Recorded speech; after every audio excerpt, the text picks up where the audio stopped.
I'm so thankful that I was able to nurture and cherish all the memories of Corley as my fur baby, for his sweetness, smartness, love, care, and talkativeness despite his being sick. And also, I would like to thank the Lord for giving me the chance na maalagaan sila. Iba yung language ng pagmamahal ng mga pusa hindi katulad ng tao. Hi guys! So, nandito tayo ngayon. Hinihintay ko si Tita Jen dahil ililibing ang kanyang pusa na si Collie. Namatay kagabi. Nag-heart attack daw dahil habang nagtotorasynthesis. So, yun yung kumukuha ng tubig sa baga para hindi mahirapan huminga. So, habang ginagawa yung procedure na yun, nag-cardiac arrest si Collie and nirevive pero hindi na nabuhay.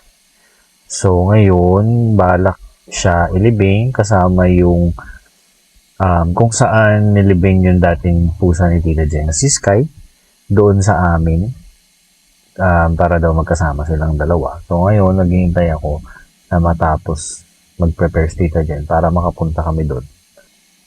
Kawawa naman dahil meron siyang sakit, si Collie yung namatay, na fatal talaga na sakit. Almost 100% fatal.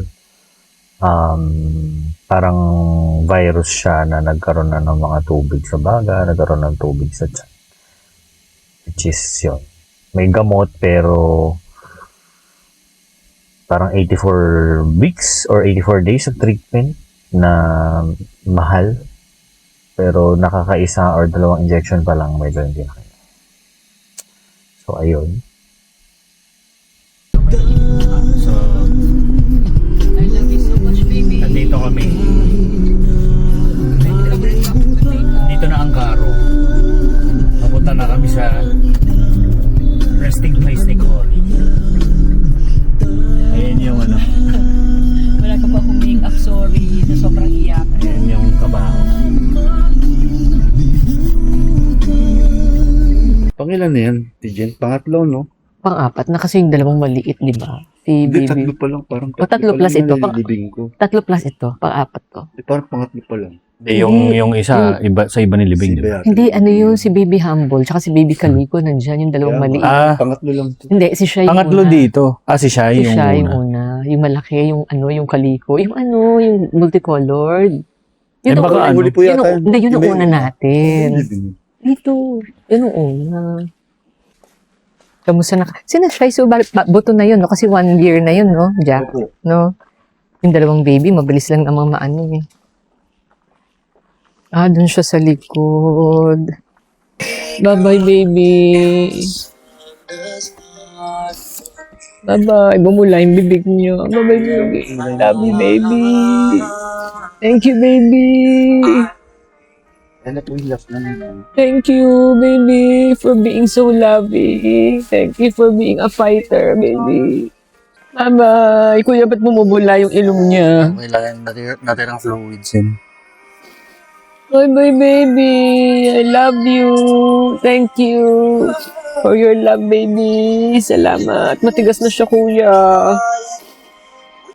Tapos first time niya nakita ulit noon kasi 3 months na siyang 3 months na siyang naka-isolate. Kami lang dalawa. Kagabi natulog pa to sa katabi ko.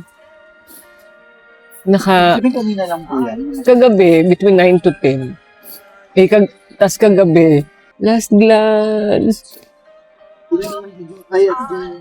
Meron pa rin. Parang 8 pa yata yun. Dami. Oo, sa labas. Sa loob.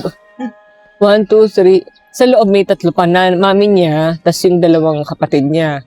Tas yung sa labas, si Witty, si Free, si Swirly, si Mami Hai. Tas ngayon meron bago, may pumunta si Ruby, si Aqua, Parang malaki siya, Tijen, no? siya kasi, parang mahaba siya for a 7th June. July siya pinanganak July. Ginawa ko. August, September, October, November, December, January, February. 7 months na pala siya. 7-month-old. So, isipin mo, magmula nung pinanganak ko yan, di ba? Ikaw yung tinawagan ko. Nung nanganganak siya, takot na takot ako. O, 7 months ko siyang inalagaan magmula nung pinanganak siya. November 27, first time kong dinala sa, na-hospitalize siya. Tapos, 1 week siya sa hospital. Na-confine siya. Tapos, after nun, yun, nag-frequent na kami para lang sa, ano niya, sa treatment niya. Kaya ngayon, 3 attempts na kami. Yung fluid, ganun pa rin yung fluid build-up. Kaya, ayun, kagabi hindi ko alam kung paano gagawin kasi nagdadalawang isip ako kung ipapasura ako sentesis ko ba o hindi. Yung kukunin man tubig sa baga. Hirap na siyang huminga. Oo. Parang tao din kasi. Oo, hirap na siyang huminga eh. Sabi sa akin ni Joyce, ate, sana po, sinabi niyo kay Doc na may 1 week, makakaya pa niya ng 1 week bago mag-take effect ang GS, yung shot nga niya. Para gumaling yung FIP niya. Hindi ko natanong. Kailangan ko mag-decide kasi hirap na siyang huminga. Kung hintayin ko pang 1 linggo, kakayanin pa ba ni Collie? So, hirap. Hindi, mahirapan din siya pag ano. Diba? Oo, mahirapan din siya kasi every night. Ang relief kasi yung thoracentesis para hindi siya mahirapan. Oo, yun. Akala ko mararelieve. Kagabi, talagang very hopeful ako na talagang natanggal na nga ni Doc yung tubig eh. Tapos nung paglabas nga, yun, sinabi na niya. Natanggalan na rin po ng tubig. Oo, natanggal. Maraming tubig ang nakuha. Tapos ang sabi niya, pero ma'am, sabi niya, bigla po siya nag-cardiac arrest. Ayun, doon iyak na ako iyak. Kasi sabi ko, kaya ko na-risk yun dahil nasabi ko para mawala yung yung tubig sa baga niya. Bali ba nagpaalam pa ako? Sabi ko, excuse me, miss. Sabi ko, miss, excuse me, papaalam lang ako kay Collie. Buti nakapagpaalam ako. Sabi ko, Collie, be brave, ha? Sabi ko, mommy is here, be brave. Sabi ko, tapos nakatitig lang siya sa akin.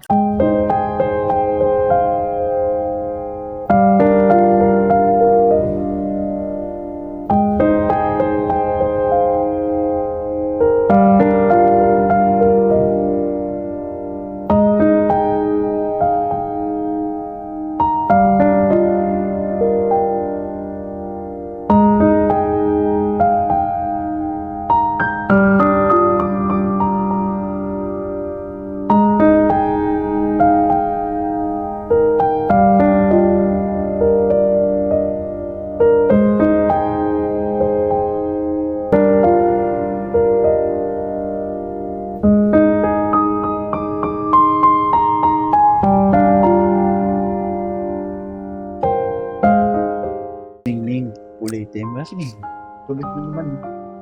Bye-bye. Bye-bye, Collie. I love you. Pwede lang kitang halikan eh. Ay, kagabi halik ako ng halik dun sa vet eh. Hindi sa vet pala. Hindi sa vet ako humalik. Nung nasa clinic pa ako, halik ako ng halik. Buhay pa siya nun? Patay na. Nasa operating table siya. Nakita mo? Inalaw ako nung vet na mag-grieve dun sa operating table. Tawag nito, pudol, pangalan nito, kapatid ko. Sino mo? Si Kamukha. Ay, oo. Kamukha niya si Tigre. Hello. Parang kinakakulay niya. Oo, pero hindi siya. Si Tigre ang kamukha niya. Yung isa, yung kapatid. Kayo mga babies. Ha? Alam nila kapag may nililibing na pusa. At saka yung si Kaliko. Nasa si Kaliko? Ito. Yan ang mga ang mga nakikiramay. I will miss you. Hello. Parang si Parang si Mami Almond. Lalo na po yung So, anong masasabi mo at ngayon nailibing mo na si Collie? I'm so thankful that I was able to nurture and cherish all the memories of Collie as my fur baby. For his sweetness, smartness, love, care, and talkativeness despite his being sick. And also, I would like to thank the Lord for giving me the chance na maalagaan sila. Iba yung language ng pagmamahal ng mga pusa hindi katulad ng tao. Napakaganda nung effect sa akin. Bukod sa pagiging stress reliever, ang daming insights na pumapasok sa akin. Parang naisip ko lagi na I have to thank the Lord for they are good creations of God, good creatures of God na kailangan nating alagaan at responsibilidad nating alagaan. Kasi yung pagmamahal na binibigay nila sa atin, unconditional yun. Hindi, hindi mapapalitan yun. Kaya yun, I'm so thankful at salamat sa memories ni Baby Collie sa akin. Collie, don't mash too much. Good morning at good afternoon, Ate Joyce. Look at Collie, mash na ng mash. My gosh. Yeah, I'm so thankful. But then,